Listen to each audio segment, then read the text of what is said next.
I'm about to call up my next act, you know.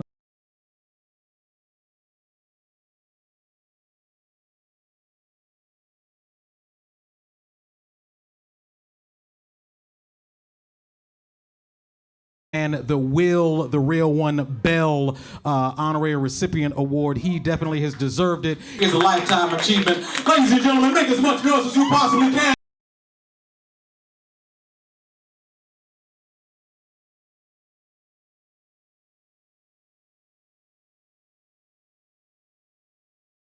Wow.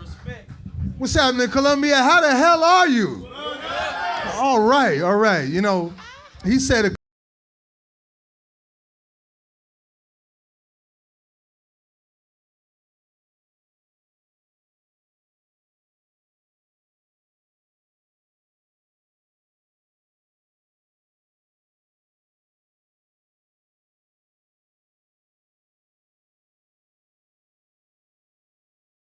movement that are here to end modern day slavery.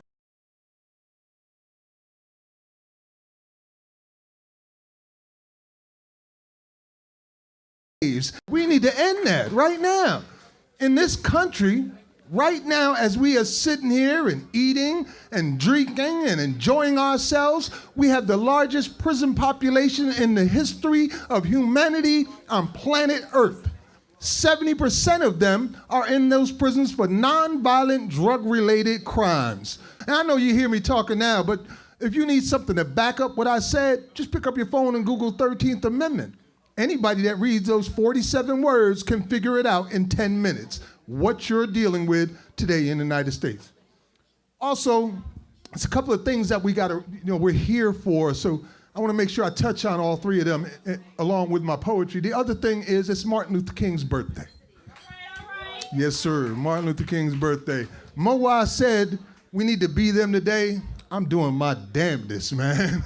I'm doing my damnedest to do what we need to do to solve these problems. There was a quote by Martin Luther King, which is one of my favorites. And he said, nothing, not guns. Now this is my part, I'm adding to it, but he's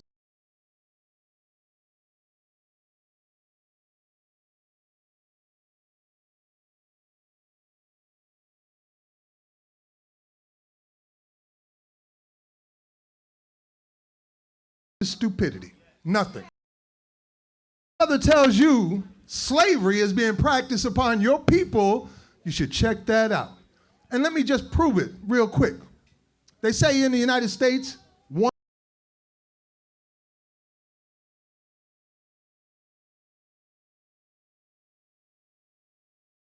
lot more than just 1 in 110. So if you have a family member who is incarcerated right now, raise your hand. That's a hell of a lot more than 1 in 110, ain't it? And we need to do something about that today. Today. This poem right here is dedicated to Joyce Cornell.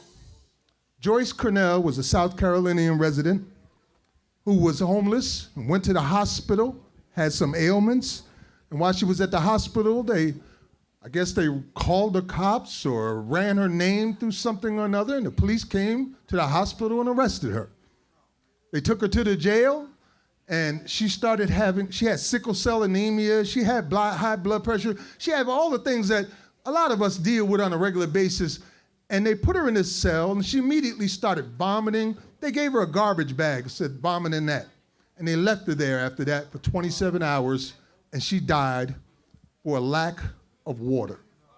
Lack of water, simple as that, dehydration. They were intravenously feeding her water at the hospital. They took her out and put her in jail, the damn ground, and let her die, and that is murder, and this is dedicated to her. So when I speak about these things, I realize I don't have any poetry today. I ain't got nothing to say that hasn't already been said. I ain't got nothing to read that hasn't already been read.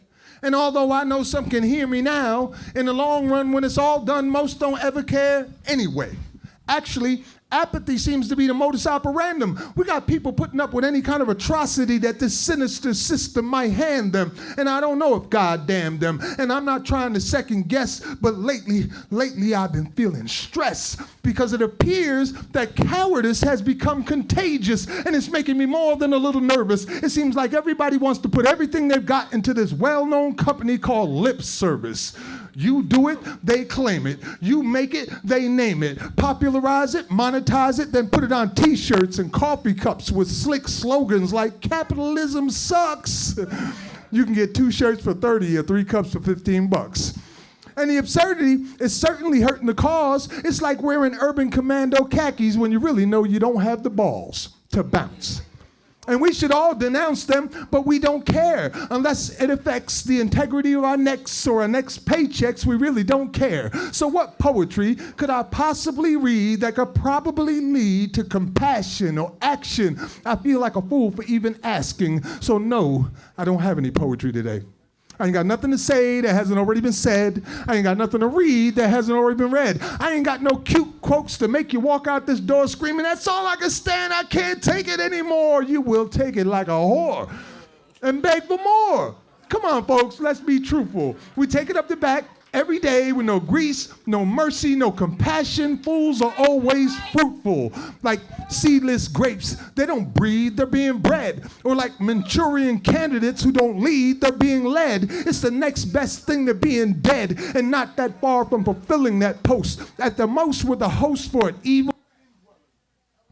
More concerned with getting laid or paid than freeing slaves. And Sojourner Truth will probably roll over in a grave. Harriet Tubman would be ashamed to be associated with the likes of types of people we become. Odds are she might regret freeing just one when centuries later we would re-enslave our own.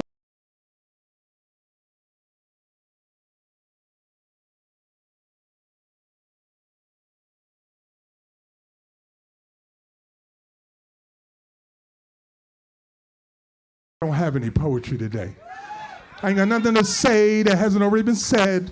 I ain't got nothing to read that hasn't already been read, but that's all right, because this is Columbia, South Carolina. I'm here with Coletta Bailey, and we're fighting for homeless, and we can do this shit all damn night. Yes. I'm trying to tell you, man. Homelessness. You know, she was talking about 2013, they was passing some laws here in Columbia, South Carolina, but they was doing that all over the country. San Francisco, LA, Texas. And you know why they were doing that? Because a homeless person inside a jail is worth $30,000 a year. A homeless person outside of jail ain't worth nothing to them.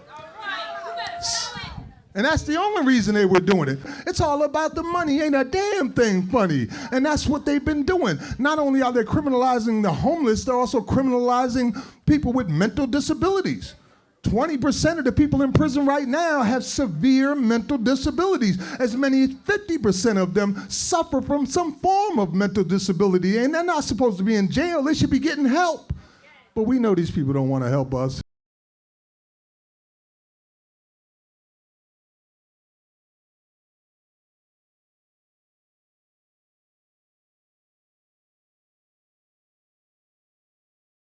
Travis Brunson noise. Yes. I love him so much, I even put this white supremacist shirt on my body. Somebody was like, yo, you like Batman? I'm like, fuck Batman. Fuck Batman. That's how I felt about it, you know what I mean? I just don't see how some white billionaire is gonna come and save us. I just don't see that. But I love Travis Brunson, so I'll do anything for that brother, and we have done. And he was an expert at hip hop. This brother could quote some songs, like he just come out of nowhere and say the whole song. You're like, damn, Travis, you know that by heart. So I have a poem called What Happened to Hip Hop, and I'm gonna dedicate that to my brother, Travis Brunson. Can I get a what? Can I get a what? What happened to hip hop? She was an all-American girl born in an NYC borough, and she was thorough. Her granddad was a Panther and a poet. Great-grandpa was a Southern Baptist minister. Don't even act like you don't know it. Her mama was the real Roxanne, a fine MC light-skinned chick with a little salt in her walk and pepper in her talk. It's like I told ya, she was both a sister soldier and a Queen Latifah who put the you and I back in. I love y'all too, but lately Lady Hip Hop has been looking complaining about her neck and her back. She was such a foxy brown mama in her hey ya day, but now she works for a PIMP named Jay, and she'll go all the way for a 50-cent lay. Nothing left living.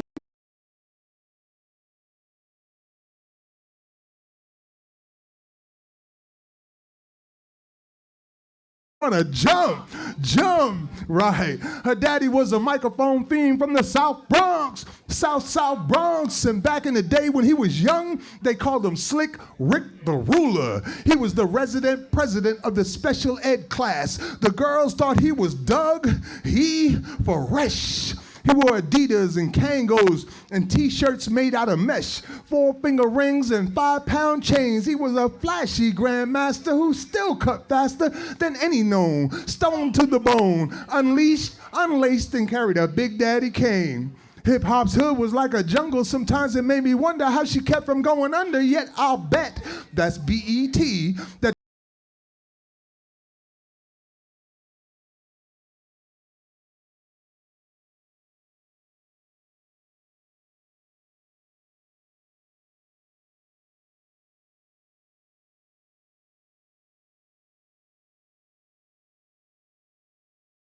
and Onyx.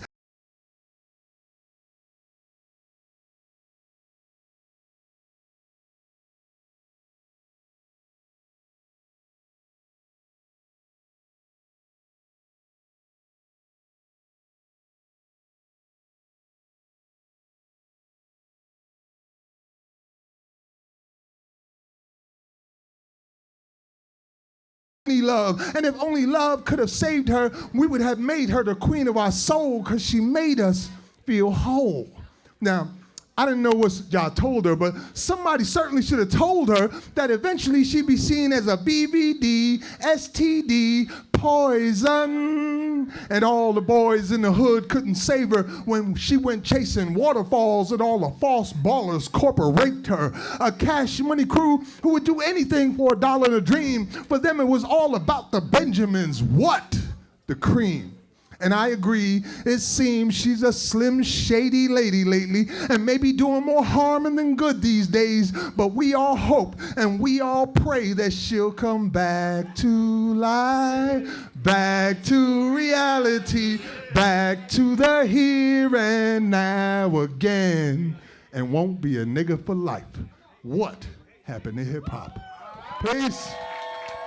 I'm Max Parthas. You can find out more about the new abolitionist movement at blacktalkradionetwork.com. Peace.